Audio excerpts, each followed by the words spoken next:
안녕하세요. 소쿨극장의 재미있고 기이한 옛날 이야기입니다. 오늘 들려드릴 이야기는 이강옥 교수가 옮긴 야사집 청구야담의 어린 홍차기, 아버지의 생명을 구하다 라는 제목으로 실려 있습니다. 어린 소년 차기가 자기의 목숨을 걸고 감옥에 있는 아버지의 생명을 구하는 실제로 있었던 일이라고 합니다. 구독과 좋아요, 그리고 알람 설정 부탁드립니다. 좋은 글로 보답하겠습니다. 조선시대 충청도 충주 땅에서 실제로 있었던 일이라고 한다. 홍착이라는 아이가 어머니 뱃속에 있을 때 그 아버지 인보가 죄도 없이 살인사건에 연루되어 억울하게 옥에 갇혔다. 어머니 최 씨는 아들 차기가 태어나자 몇 달 젖을 먹이고는 제대로 한번 안아보지도 못하고 남편의 억울함을 풀려고 바로 한양으로 올라갔다. 차기는 작은아버지 집에서 자라나 작은아버지를 아버지라 불렀고 자기가 인보의 아들인 줄도 모르고 컸다. 차기는 겨우 몇 살 되지도 않았을 때부터 한참 아이들과 놀다가도 가끔 깜짝깜짝 놀라서 경기가 든 듯이 울며 노는 것을 멈추고 집에 들어와서는 울면서 저녁을 먹지도 않았다. 숙모가 그 이유를 물어도 자기도 그 연유를 모르니 대꾸하지 못하다가 한참 뒤에야 울음을 그쳤는데 보통 한 달에 3번은 이런 증세가 있었으니 집안 사람들이 매우 이상하게 여겼다. 그 뒤 차기의 숙부가 읍사람들의 말을 듣고 따져보니 관아에서 아버지를 신문한 날마다 그런 것이었다. 듣는 사람들이 모두 기이하게 여겼지만 숙부는 차기가 마음 아파할까봐 더욱 아버지의 일을 숨겼다. 차기가 10살이 되었을 때였다. 인보가 생각하기를 이제 자신은 늙었고 죄가 없음에도 불구하고 석방될 희망이 없었다. 그러니 이대로 세월이 가다가는 어느 날 아침 갑자기 명이 끊어져서 아들 얼굴도 못 보고 죽을 것만 같았다. 그래서 동생에게 그 사실을 말하고 아들 차기를 옥으로 데려오게 했다. 그제야 사실을 알게 된 차기는 부친을 끌어안고 대성통곡했다.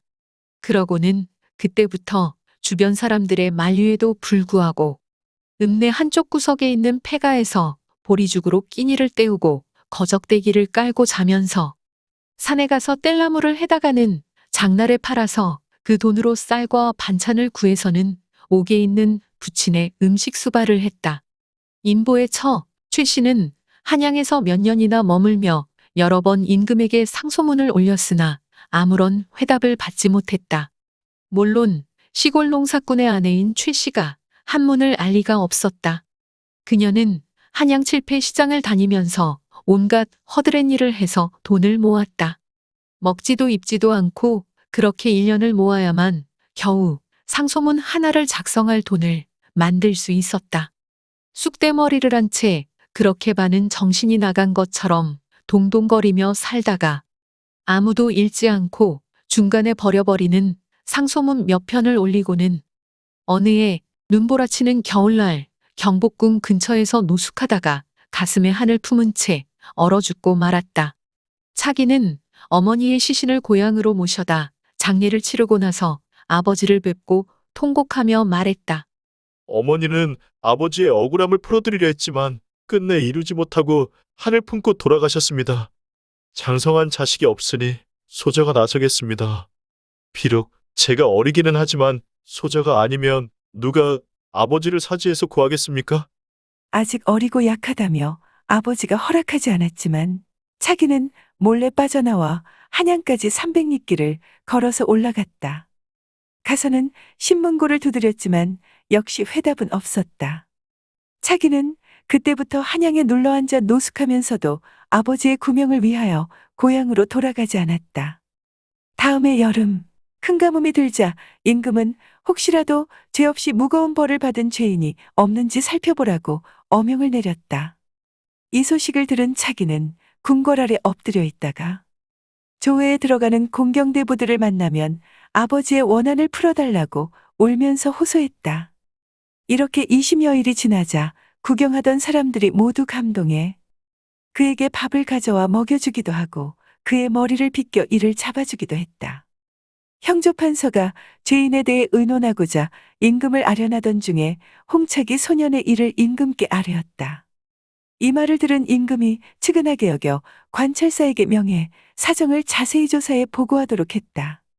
관찰사에게 어명이 내려졌음을 들은 차기는 한여름 무더위를 무릅쓰고 충주까지 300리 길을 하루밤만에 달려가 아버지를 살려달라고 관아 앞에 서서 울부짖었다. 관찰사는 옥사가 오래되었고 전후의 일이 분명하지 않다며 어떻게 할지 위에서 결정을 내려달라고 보고했다.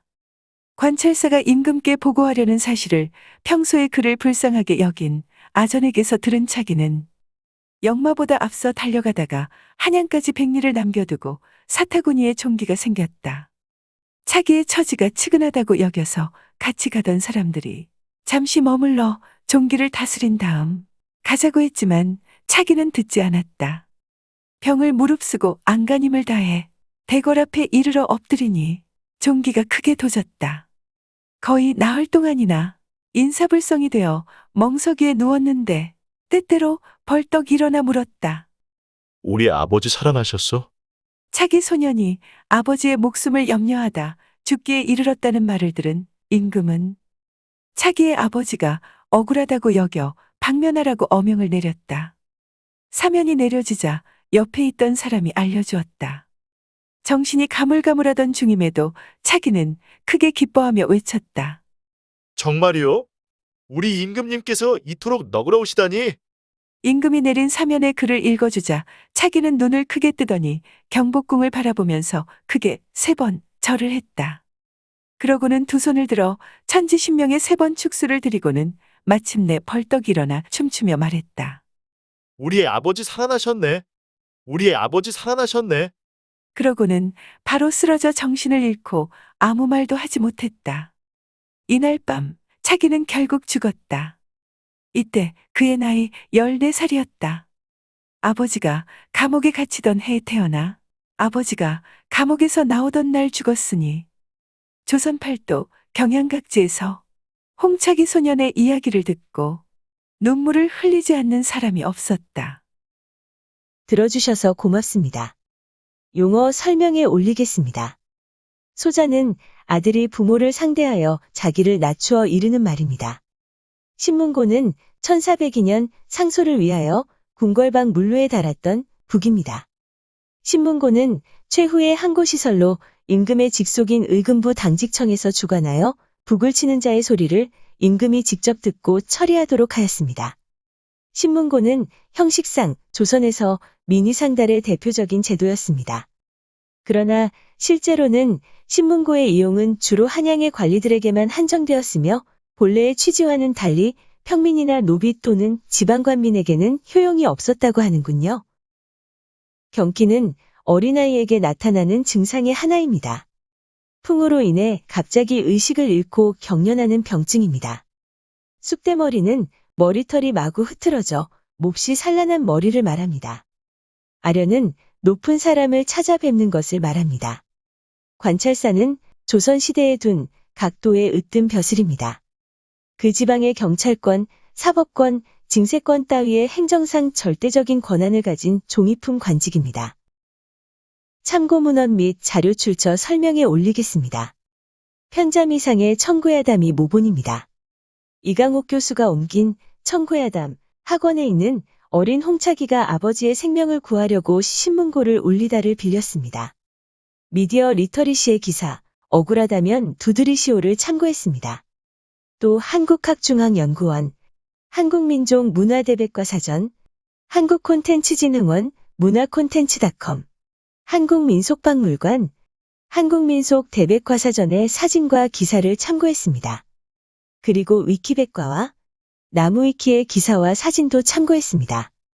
또 조선시대 화가, 김홍도, 신윤복, 김준근, 김득신 그리고 조영석의 그림 몇 점도 참고했습니다. 또 크라우드픽, 핀터레스트, 픽스타, 그리고 게티 이미지뱅크의 사진도 빌렸습니다. 소쿨극장은 일주일에 3번, 매주 화요일, 토요일, 그리고 일요일 오전 10시에 이야기를 올립니다. 안녕히 계셔요. 고맙습니다.